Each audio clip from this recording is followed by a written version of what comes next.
প্রিয় শিক্ষার্থী, ব্যবসা শিক্ষা শাখা 2য় বর্ষ, আপনারা কেমন ছিলেন? করোনা থেকে দূরে আছেন তো? দীর্ঘদিন পর অনলাইনের মাধ্যমে আজকে আমি ক্লাস নিতে যাচ্ছি আপনাদের 2য় পত্রের প্রথম অধ্যায়, বিপণন সম্পর্কে পত্র। বোর্ডে লক্ষ্য করুন, আলোচ্য বিষয় হচ্ছে বিপণন কি আর বিপণনের ক্রমবিকাশ। তার 8টা বিষয় রয়েছে, যেটা সম্পর্কে এখন আমরা আলোচনা করবো। প্রথমে দেখেন বিপণন কি। বিপণন কথার ইংরেজি অর্থ হচ্ছে মার্কেটিং। এর সংজ্ঞা হচ্ছে উৎপাদন পূর্ব কিছু কার্যক্রম থেকে শুরু করে উৎপাদনের নিকট থেকে পণ্য সেবা ক্রয় করে ভোক্তাদের কাছে পৌঁছানোর পর পরবর্তী কিছু কার্যক্রমের সমষ্টি হচ্ছে বিপণন। অর্থাৎ পণ্যটি যখন উৎপাদন করা হবে তখন তার আগে পরিকল্পনা করে নিতে হবে, সেই পরিকল্পনা অনুযায়ী পণ্য উৎপাদন করতে হবে, সেটি ভোক্তার কাছে সুস্থ সুন্দরভাবে পৌঁছায় দিতে হবে এবং পৌঁছা দেওয়ার পরেও যে কিছু কর্তব্য যেমন ওয়ারেন্টি, গ্যারান্টি, বিক্রেতা সেবা এগুলো দিয়ে পণ্যটিকে তাদের কাছে হস্তান্তর করতে হবে। এই সমস্ত কাজের সমস্যা ছিল।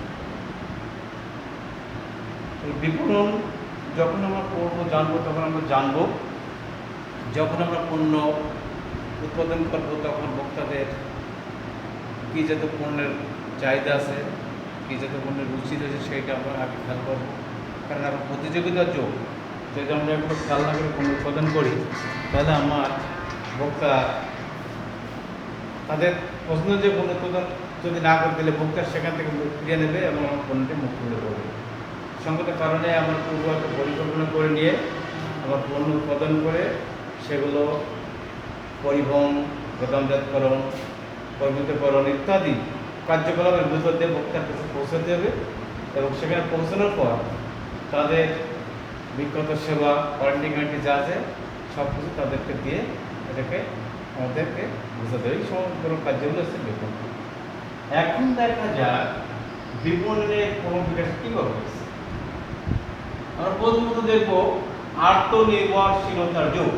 আত্ম মানে কি? নিজের সেলফ, নিজে উৎপাদন করে নিজে ব্যবহার করবে। এটা এক সময় ছিল প্রাচীনকালে, যখন মানুষ তার প্রয়োজনীয় জিনিসপত্র তৈরি করতো, কারোর কাছে হাত পাতা লাগতো না, সে নিজে যেটুকু উৎপাদন করতো সেটুকু তার নিজে কাজে লাগতো। কিন্তু এটা তো শেষ কথা না, নিজেরটুকু ভাবলে তো হবে না, পরেরটুকু পরের জন্য তো চিন্তা করতে হবে। ঠিক তার পরবর্তী সময় আসলো বিনিময় যুগ, দ্রব্য বিনিময় যুগ আসলো। তখন কি হলো, তারা যে পণ্যগুলো উৎপাদন করা হতো, একটা ব্যক্তির পক্ষে সব পণ্য উৎপাদন করা সম্ভব ছিল না। তিনি যেগুলো উৎপাদন করতেন, অন্যরাও তাদের মতো যেগুলো উৎপাদন করতেন, এইভাবে দ্রব্য মাধ্যমে দ্রব্য বিনিময় করে তাদের জীবিকা অর্জন বা জীবিকা নির্বাহ করতেন। মনে করেন আমি কাপড় বুনতে পারি, আরেকজন ধান তৈরি করতে পারে, এবার তাহলে আমি আমার কাপড় তাদেরকে দিতাম, তার থেকে ধান বা চাল আমি সংগ্রহ করতাম। এটা কেবল বিনিময়, মানে একটা দ্রব্যের বিনিময় একটা দ্রব্য আমরা পেতাম। এটাও কিন্তু সর্বশেষ কথা না। তারপর আসলে নাকি উৎপাদন যুগ। উৎপাদন মানে কি? তৈরি করা। এই উৎপাদন যুগে আসলে আমরা কি দেখলাম, যে তখন মানুষের চাহিদা অনুযায়ী আমাদেরকে বিভিন্ন ক্যাটাগরি পণ্য উৎপাদন করতে হচ্ছে। তারা কোনটি চাচ্ছে, কীভাবে চাচ্ছে, সেটা তাদের চাহিদা বা পরিস্থিতিকে পরিবর্তন খেয়াল করে আমাদের সেই পণ্য উৎপাদন করতে হচ্ছে, যে মানে তার কাঙ্ক্ষিত দ্রব্য যাতে সে আমাদের কাছে পেতে পারে, যেহেতু আমরা উৎপাদন করি পেতে পারছে। সেইটাই ছিল আমাদের উৎপাদন যুগ। এবার আসছে দেখেন বিক্রয় যুগ, যেটা 1920 সাল থেকে 1950 সাল হয়েছে। সেখানে আমরা দেখছি যে যখন পণ্য উৎপাদন হচ্ছে, অধিক পরিমাণ উৎপাদন হচ্ছে, সেগুলো তো আর ফেলে রাখা যাবে না, সেগুলো আমার ভোক্তার কাছে পৌঁছাতে হবে। এই পৌঁছানোর মাধ্যম হচ্ছে বিক্রয়, ক্রয় বিক্রয়ের মাধ্যমে আমরা সেটা তাদের কাছে পৌঁছায় দিতে পারবো। তো সেই যুগটা ছিল 1920 সাল থেকে 1950 সাল অবধি। সেখানে আমরা বিক্রয় মাধ্যমে আমরা ভোক্তার কাছে আমাদের উৎপাদিত পণ্য পৌঁছে দিতে পেরেছি এবং তাদের পণ্য সেখান থেকে সহজে তারা গ্রহণ করতে পেরেছি। তারপর দেখেন বিপণন যুগ, যেটা 1950 সাল থেকে শুরু হয়েছে। বিপণন অর্থাৎ আমরা বিক্রয় করে যেটা শুধু মাত্র এলাকায় না, এটা আস্তে আস্তে আমরা দেশ বিদেশে যেটা এটাকে আমরা ছড়াই দিতে পারি, তার জন্য আমাদের তৈরি হয়েছে বিপণন যুগ, যেটা 1950 সাল থেকে শুরু হয়েছে। এক দেশের পণ্য এক স্থানে পণ্য অন্য স্থানে যাবে, বা এক দেশের পণ্য অন্য স্থানে যাবে, সেখানে বিপণন যুগের মাধ্যমে আমরা সেটাকে করতে পেরেছি। আপনারা শুনবেন, জানবেন যে বাংলাদেশের প্রেক্ষাপটে এখন 108টি দেশে বাংলাদেশের বিশেষ করে RFL ব্র্যান্ড কোম্পানি, এরা অনেক নাম করা কোম্পানি পণ্য বিশ্বের 108টি দেশের মধ্যে পণ্য চলে। তো এই বিপণন যুগের মাধ্যমে কিন্তু এটা সম্ভব হয়েছে। এবার সামাজিক বিপণন যুগ। সমাজবদ্ধ জীব আমরা, আমাদের আত্মস্বজন, বন্ধু বান্ধব দেশ বিদেশের বিভিন্ন জায়গায় ছড়িয়ে আছে। আমরা সেখানে তাদের মাধ্যমে আমাদের উৎপাদিত পণ্য বিপণন করতে পারি, পৌঁছে দিতে পারি। সেটা ছিল কত 1970 সাল থেকে শুরু হয়েছে সামাজিক বিপণন যুগ।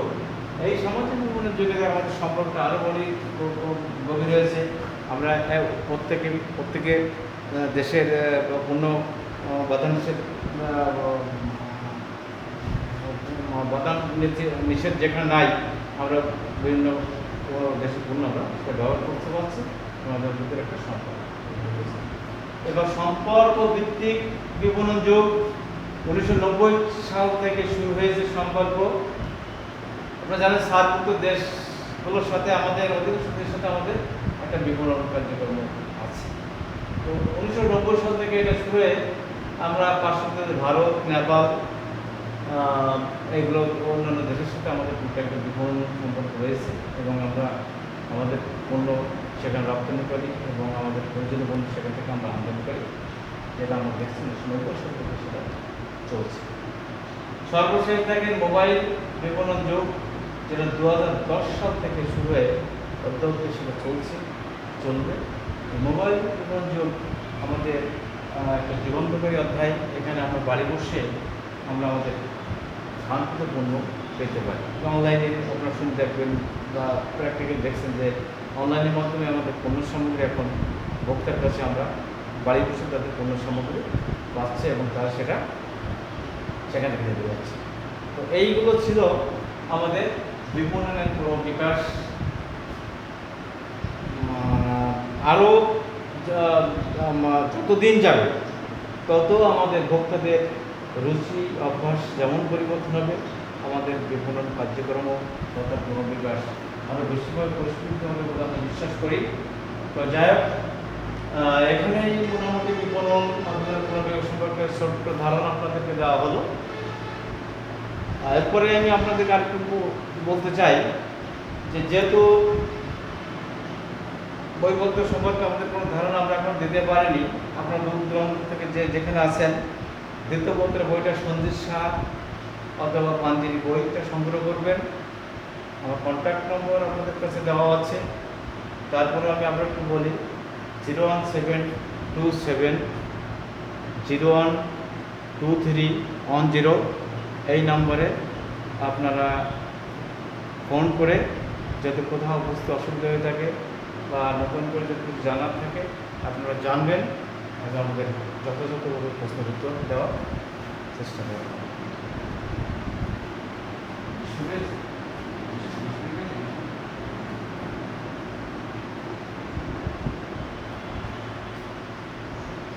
তো এই ছিল আমাদের বিপণনের ক্রমবিকাশ। এখন আমরা দেখব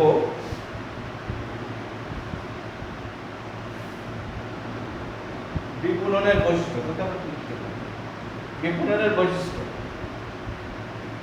বিপণনের বৈশিষ্ট্য সেখানে আমরা কি দেখব,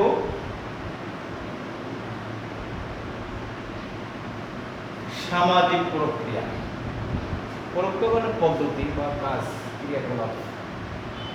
অর্থাৎ বিপণনটা আসলে প্রথমত আপনারা জানবেন যে পণ্যর যে প্রক্রিয়া, অর্থাৎ সামাজিক প্রক্রিয়া বলতে আমরা এটা বুঝবো যে আমাদের যে উৎপাদিত পণ্য সেটা সামগ্রিকভাবে আমরা যেন সহজে সেটা পেতে পারি, আমাদের সেই পদ্ধতি বা সেই প্রক্রিয়া অবলম্বন আমাদের করতে হবে। কারণ পণ্যটি উৎপাদন করে যদি আপনি আপনার কাছে রেখে দেন তাহলে কিন্তু সেই পণ্যটি বাজার পাবে না। এই পণ্যটাকে বাজারের মধ্যে দেখানোর জন্য যা যা করো আপনাকে কিন্তু সেটা করতে হবে, কারণ আমরা উৎপাদিত পণ্য অবশ্যই অনেক বাজারে দেখাতে হবে। এবার আসলে অর্থনৈতিক প্রক্রিয়া। অর্থনৈতিক প্রত্যেকটা কাজের সাথে অর্থনীতি জড়িত। আপনি যখন বিপণন কার্যক্রম করতে যাবেন তার বিভিন্ন পদ্ধতি পলিসি আপনার করতে হবে, সেখানে অর্থনৈতিক কার্যক্রম রয়েছে। কারণ আপনি জানেন যে আপনি পণ্যটি যখন বাজারে দিবেন তখন আপনাকে তার বিজ্ঞাপন দিতে হবে, অ্যাড দিতে হবে এবং বিভিন্ন লেখন যত যা প্রচার কার্যক্রম আপনাকে চালাতে হবে।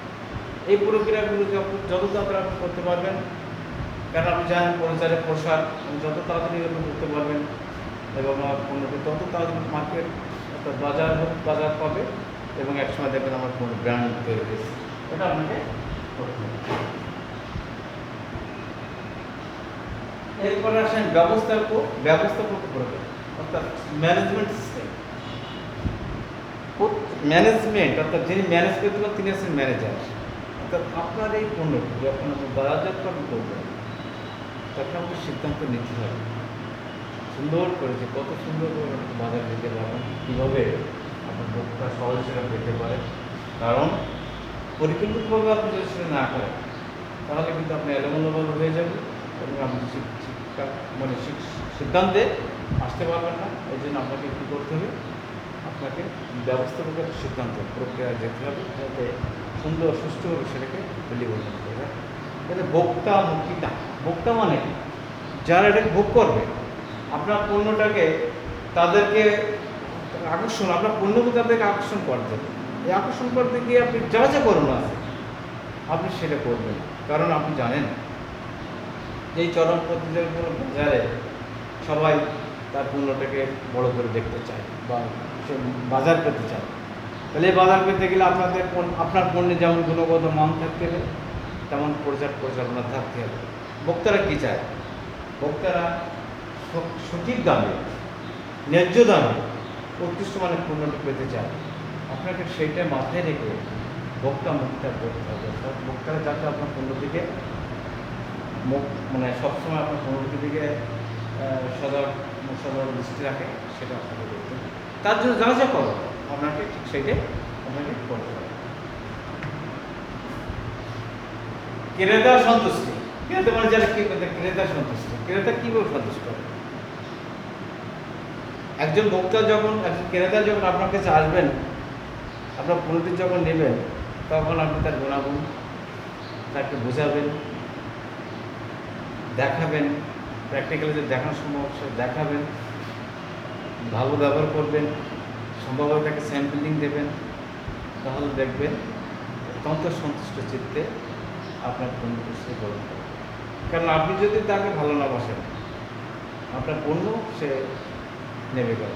কারণ তাকে ভালোবাসতে হবে, তাকে ভালোবাসলে সে আপনার দিকে তার খেয়াল থাকবে এবং আপনার পণ্যটি সে গ্রহণ করতে যাবে। সর্বশেষ একটি কথা স্মরণ রাখার ব্যাপার, যে পণ্যটা আপনি বাজারে আনবেন সেটা কিন্তু অবশ্যই উৎকৃষ্ট মানের এবং একটা ন্যায্য দামের মধ্যে থাকতে হবে যাতে সে সহজে সেটি গ্রহণ করতে পারে।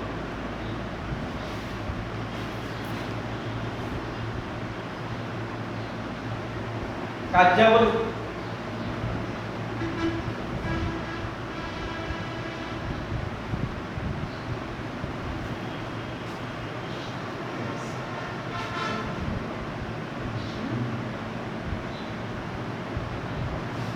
কার্যাবলী সমষ্টি।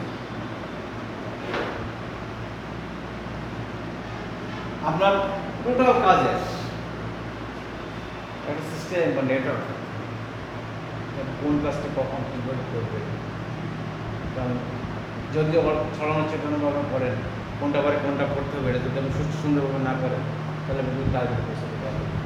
তাতে আপনার টোটাল কাজ করবেন কীভাবে করলে সহজে আপনার প্রত্যাশিত পেতে পারে, সেই কার্যাবলী আপনাকে করতে হবে।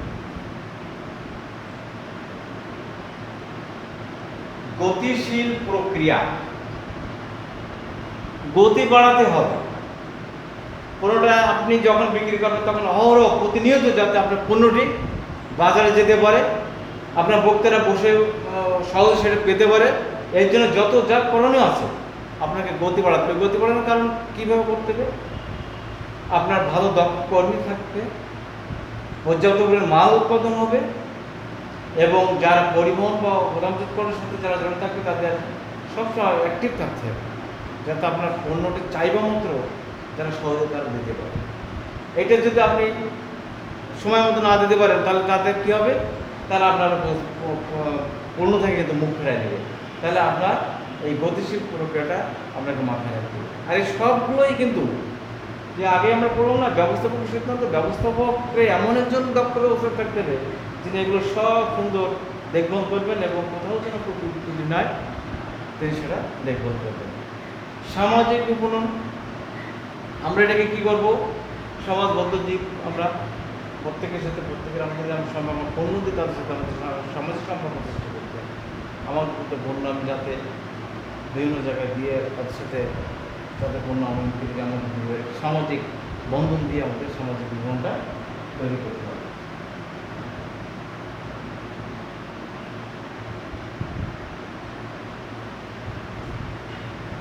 মধ্যস্থকারকের অস্তিত্ব, মধ্যস্থকারক কাদের কি বলা হয়? আমাদের এই পণ্যগুলো, কারণ আপনারা জানেন ভোক্তারা সরাসরি উৎপাদনের কাছ থেকে পণ্য ক্রয় করতে পারে না, উৎপাদনকারীর কাছ থেকে প্রথমত পাইকারি ব্যবসায়ী যারা আছে তারা সেখান থেকে ক্রয় করে নিয়ে আসেন। ক্রয় করার পরে তাদের কাছ থেকে মধ্যস্থকারক যারা আছেন, বিশেষ করে খুচরা ব্যবসায়ী যারা আছেন, তাদের সেটা নিয়ে আসেন। আর খুচরা ব্যবসা থেকে ভোক্তারা এটা পেতে পারে। তাহলে আমাদের এই পণ্য পাইতে গেলে সরাসরি একটা মধ্যস্থ কারবারের প্রস্তুত থাকা প্রয়োজন। এই কারণে কারণ আমরা সরাসরি পণ্য তো উৎপাদনকারীর কাছ থেকে আমরা নিতে পারবো, তাহলে আমরা মধ্যস্থতায় যারা থাকবেন বা মধ্যস্থ কারবারে যারা থাকবেন তাদের কাছ থেকে আমরা প্রয়োজনীয় জিনিসটি ও প্রয়োজনীয় কাঙ্ক্ষিত জিনিসটি পেতে পারবো। এই জন্য একটা মধ্যস্থ ব্যবস্থা আমাদের থাকার প্রয়োজন রয়েছে। তারপর আমরা দেখব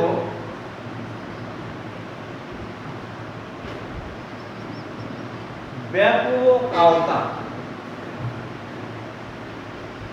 ব্যাপক কথার অর্থ বিস্তৃত, অর্থাৎ বিভিন্ন, মানে যতদূর পারা যায় আমার এই পণ্য আমি তার বিস্তার ঘটাবো।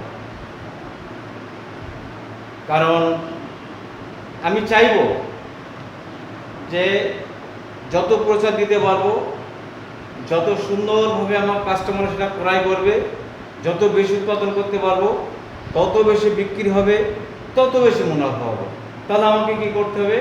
আমার ওই দিকটা লক্ষ্য রেখে উৎকৃষ্ট মানের পণ্য উৎপাদন করে আমার পণ্যটাকে যত সম্ভব যত তাড়াতাড়ি ভোক্তাদের কাছে দিতে হবে এবং তারা সেটা গ্রহণ করবে।